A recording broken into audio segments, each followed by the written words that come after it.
A gente estava falando em equilíbrio no exercício físico, mas será que o equilíbrio na nossa vida de emoções também é importante? A Maria Inês está aqui junto com a gente. Tudo bem contigo? Tudo bem, Thiago, como Então, vai? tá bom, muito bem. Bom, quero começar te perguntando, o que o equilíbrio traz de bom na nossa vida? Tudo. Eu estava ouvindo os fisioterapeutas falando ali a Aham. respeito de usar determinados grupos musculares, e aí conforme a atividade vai ser feito um trabalho para Aham. equilibrar o uso excessivo de uns e não de outros. Na vida é a mesma coisa, Uhum. só que é fundamental você ter equilíbrio. É importante que você use atenção para a tua vida familiar, para a tua vida de trabalho, para a área financeira, para a busca de conhecimento também, Uhum. socialização, lazer, enfim, temos que ter um arsenal de coisas, mas é importantíssimo que você tenha equilíbrio. E é uma das coisas que eu acho interessante a gente sempre falar, porque nem todo mundo é bom e nem todo mundo é só mal. Não, de Então, forma nenhuma. e as pessoas têm esse padrão de cultura também, mas para você chegar no equilíbrio de eu sou bom, mas eu sou não tão bom para alguém, sabendo equilibrar tudo isso, é difícil fazer, não é? É um desafio, mas é possível. Uhum. E é um desafio de um exercício diário. Quando você começa a se olhar para você, aquilo que você olha para o outro, que você, por exemplo, se vê um defeito, algo que você julga no outro. Uhum. E se você, ao invés de olhar para o outro, você olhar para você, o que que aquilo de teu tá lá, que você está vendo no outro, já é um processo, já é um caminho. Uhum. Então, normalmente nós nos espelhamos naquilo que nós vemos fora. E temos uma tendência a julgar, né? Como sendo o outro errado, o outro que faz errado. E eu não olho para mim. Tudo depende de mim Tudo depende de mim, tudo depende de emoção. também. Me corrija se eu estiver errado. Não. Nós devemos controlar as nossas emoções. Devemos reconhecê-las. Reconhecê-las? Em primeiro lugar. Em primeiro lugar, você tem que reconhecer que tipo de emoção você está tendo. Você está com raiva, você está com alegria, você está com tristeza. Qual é a emoção que você está sentindo? E o que está causando essa emoção? E quais são as possibilidades e quais são as saídas a partir dessa emoção? Você vai ser reativo, impulsivo, né? Por causa dessa emoção. Ou você vai reconhecer o que está causando essa emoção e procurar uma solução. E não ficar preso na emoção e em vez de procurar uma saída. Quando eu falei assim de controlar a emoção, porque aí eu descobri, conheci que eu estou com raiva em determinados momentos. Mas eu tenho que controlar essa raiva para eu não Sim. ter um impulso muito Isso. mais forte e cometer coisas ruins Isso. que depois eu vou me arrepender. Isso. Agora, você aprendendo a controlar essa raiva, na hora porque você precisa ter um autoconhecimento para você poder controlar essa raiva e não reagir impulsivamente. E quando você passa a se conhecer, você sabe agora, reconhecer, você está com raiva. Opa, eu vou me segurar porque eu não vou explodir aqui, não é a hora. Sim. Mas depois você precisa olhar para poder entender qual que é a razão dessa raiva. E dar espaço para ela, não pegar, como por exemplo a gente faz uma limpeza de casa e botar embaixo do tapete, tudo certo, porque vai chegar uma hora que essa raiva vai explodir. Se você não der atenção para ela e não reconhecer de onde que ela vem e não souber o que ela quer fazer com você ali, qual que é o objetivo, digamos assim, sim, que tem que ter um pra quê, né, que você reage de determinada maneira. E agora você usou uma expressão que eu achei bem interessante, você varrer para debaixo do tapete. Muita gente faz isso, Sim. tem essa emoção carregada e vai guardando, mas quando ela explode, quando você vai ver essa poeira embaixo do tapete, é muita. É muita poeira embaixo do tapete, porque daí joga raiva, joga vários tipos de sentimentos que eu não quero olhar agora.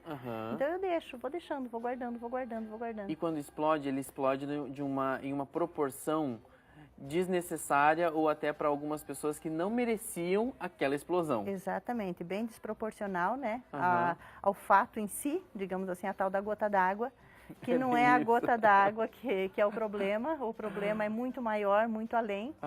E às vezes a pessoa também que está ali diante de você, diante da pessoa que está tendo um surto, digamos assim, né, ela também às vezes não é o objeto da raiva da pessoa, né.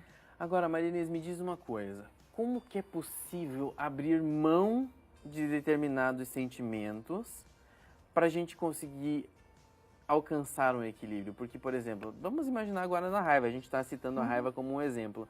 Tá, então eu estou com raiva porque alguma coisa aconteceu. Então eu tenho que me concentrar e saber o que está acontecendo, mas mesmo assim não agir por impulso. Então eu tenho que abrir mão desse sentimento na hora? Não necessariamente abrir mão, mas reconhecer, saber que naquela hora você não pode dar vazão àquele sentimento, por exemplo. Digamos agora você está num momento que você não pode dar vazão a um sentimento de raiva, digamos assim.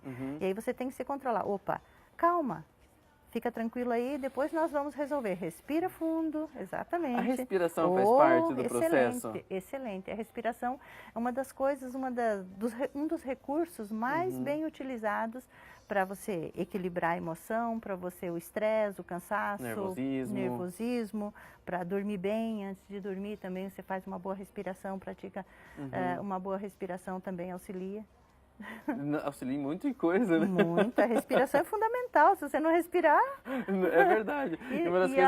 E é incrível, mas nós às vezes nos esquecemos de respirar corretamente. É verdade. Né? É verdade. Eu sempre digo para as pessoas que às vezes vêm no programa e ficam um pouquinho nervosas. E eu sempre falo, porque eu aprendi isso lá atrás. Quem não fica aqui? Não fique, não fique. Não. Respire. Vou respirar. Porque eu falo para as pessoas assim, respire 3 vezes profundamente. E às vezes as pessoas estão tão nervosas que 2 vezes e acabou. E não, a respiração você tem que aqui, respirar, é uma respiração que você calma. traz respira Isso. através do abdômen, né? Leva o ar até o abdômen e aí você... E aí você consegue pelo menos relaxar um pouquinho mais Isso. e ter uma concentração também melhor. Então são dicas que a gente vai falando na conversa, mas que pode ajudar todo mundo em casa, não é? Exatamente, com certeza. Bom, agora me diz uma coisa, o que é esse livro aqui? Esse livro eu trouxe para que você sorteie para os teus telespectadores. Sim. Olha só, o que é? Ele é seu? É seu Sim, livro? É Olha, meu. Ele é uma obra, ele é um romance e é um romance bem atual. Ele é um romance que acontece na maioria do enredo da história dentro das mídias, né? Então, hoje em dia todos estão conectados. Paixão.com, né? O nome já diz também, todo mundo conectado, todo mundo se relacionando. Não se pode fechar os olhos mais para esse tipo de relacionamento. Sim. E ele fala da forma como que as emoções se afloram aí, né? Como que as pessoas vivenciam as emoções, os diversos tipos de emoções que podem surgir no ser humano.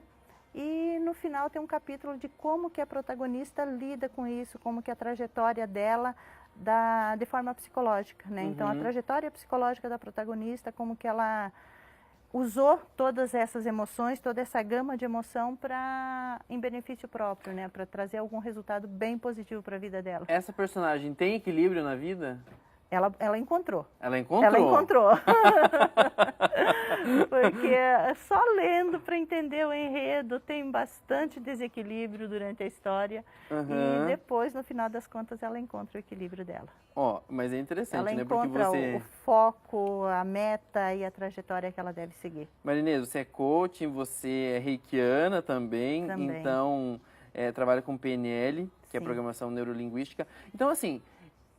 Eu tenho visto e conhecido pessoas aqui no programa que trabalham também com diversas áreas. Sim. Uma vai se ligando à outra para você encontrar um ponto onde a pessoa consiga ter o equilíbrio, manter as emoções bem. Então, tudo é um pontinho de cada, uma junção de todas? O ser humano é muito complexo, né? É amplo, é tudo.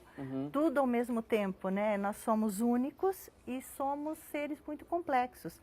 Então, a PNL, o coach, eu sou psicóloga também, então eu atuo com coaching, eu atuo com a formação de programação neurolinguística também. Sim. E também atuo na clínica, né, de psicologia. Então, são várias áreas que tudo se complementa. O que eu aprendo na psicologia, eu aplico também com conhecimento com os outros clientes nos meus cursos, o que eu aprendo com a PNL também. Então, tudo é um complemento. Tudo é um complemento. Tudo é complemento. Para a gente chegar a um nível de equilíbrio, para a gente se autoconhecer. Esse é a o palavra segredo. Seria essa, né? Eu gosto assim, é autoconhecimento e equilíbrio, né? Para poder buscar esse equilíbrio é o autoconhecimento e tem que ter flexibilidade. Se eu não tenho flexibilidade para perceber que nem todos nós somos seres de luz e sombra, Nós não somos somente o bom ou somente o ruim. Nós temos as duas polaridades e nós precisamos levar em consideração. E assim como eu sou luz e sombra, você é luz e sombra, todos nós somos luz e sombra. E como é que eu me comporto nesse mundo? É reconhecendo, sabendo como é que eu sou, para poder também ter esse meu equilíbrio, essa minha paz de espírito. E uma das coisas que a gente conversou até no programa semana passada, você só consegue ajudar o próximo ou ter algo de positivo para o próximo, passar para alguém, quando você tem isso em você, ou pelo menos você conseguiu trabalhar tudo isso em você. Mas não é um processo que seja fácil de fazer, não é? É desafiante. É desafiante, como você falou, né? É um desafio, sempre. Para todos, né? Não só o profissional que trabalha com essas áreas, como para as outras pessoas, mas mesmo o profissional, ele também precisa de um outro profissional para apoiá-lo, né, nessas questões aí. Todos. É importante, né? Com certeza. O que você me diz assim, vamos falar não apenas da psicologia, mas quando a pessoa consegue compartilhar ideias e informações com outras pessoas e ter outras visões diferentes, isso também faz parte e é importante? Com certeza, você está ampliando o teu modelo de mundo, né? Cada vez que você se apropria de mais informações, você reconhece que eu sou uma pessoa, você é outra, ela é outra, não é o meu jeito que é certo. Existem vários jeitos certos. Então, eu posso aprender com o teu jeito de fazer a mesma coisa que eu faço de um jeito, você pode fazer diferente. Normalmente, a nível de senso comum, eu julgo que o meu modo é certo somente. O teu jeito está errado. Se não fizer do meu jeito, não está certo. E nós ficamos em embates, nos confrontando, né? Quando que eu poderia considerar? Eu sei fazer dessa maneira, mas ele sabe fazer dessa maneira. Eu posso observar também a maneira dele e aprender também.